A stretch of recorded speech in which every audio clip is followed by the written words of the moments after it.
राज्य में आदिवासियों की जमीन को बचाने के लिए सीएनटी और एसपीटी जैसे कानून लागू है, लेकिन इसके बावजूद भी धड़ल्ले से ऐसी जमीनों की खरीद बिक्री हो रही है।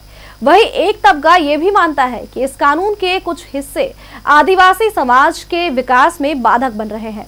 इन सब पर पूर्व मंत्री और कांग्रेस के नेता बंधु तिर्की से बातचीत की है हमारे सहयोगी दीपक उरांव ने। इस 5वीं अनुसूची के अंतर्गत आता है। यहाँ आदिवासियों की जमीन को सुरक्षा और संरक्षित करने के लिए सीएनटी एक्ट कानून है, लेकिन क्या इसका पालन हो रहा है? और यही कानून जो है कहीं ना कहीं आदिवासी समाज के विकास में बाधा भी जो है वो बन रहा है। तो इन्हीं तमाम इस मसलों पे बातचीत करेंगे और हमारे साथ पूर्व मंत्री बंधु तिर्की है और इन्हीं से जानते हैं।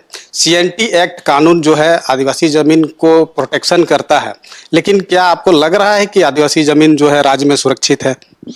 देखिए दीपक जी, सीएनटी एक्ट कानून चाहे एसपीटी एक्ट कानून हो, ये आदिवासियों का जमीन को सुरक्षित और संरक्षित करने का एक सुरक्षा कवच के रूप में, और यह कानून 1908 में बना।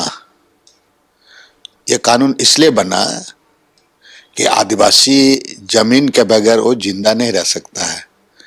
जैसे मछली को आप पानी से निकाल देंगे तो बिन पानी का मछली तड़प तड़प कर मर जाती है, वही हाल है आदिवासियों का। इसलिए इस बात को अंग्रेजों ने समझा और ये 1908 में ये कानून बना। तब क्या है कि जो अविभाजित बिहार में भी कई बार इस कानून का संशोधन हुआ, और संशोधन सिर्फ और सिर्फ इसलिए हुआ कि इस जमीन को लूटने के लिए किया गया, और आज भी बहुत सारा उस पर छेद है। तो इस पर समीक्षा भी होनी चाहिए, और ऐसे जो छेद हैं उनको समीक्षा के उपरांत उस छेद को आपको बंद करना होगा। तो इसे बंद भी करेंगे तो वो भी अमेंडमेंट में ही आएगा।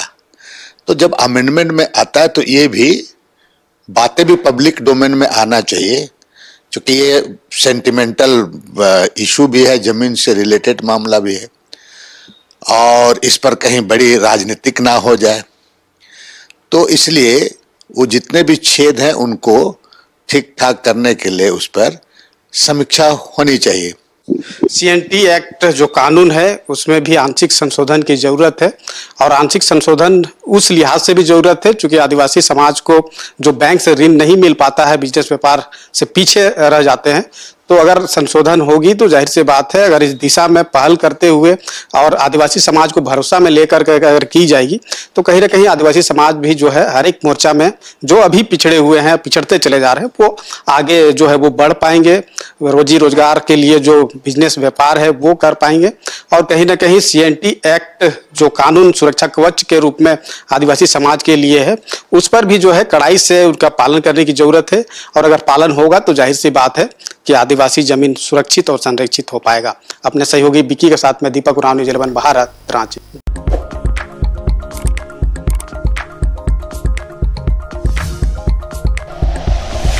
Like and share videos, subscribe करें हमारा चैनल और प्रेस करें बेल आइकॉन। न्यूज़ 11 भारत, सच है तो दिखेगा।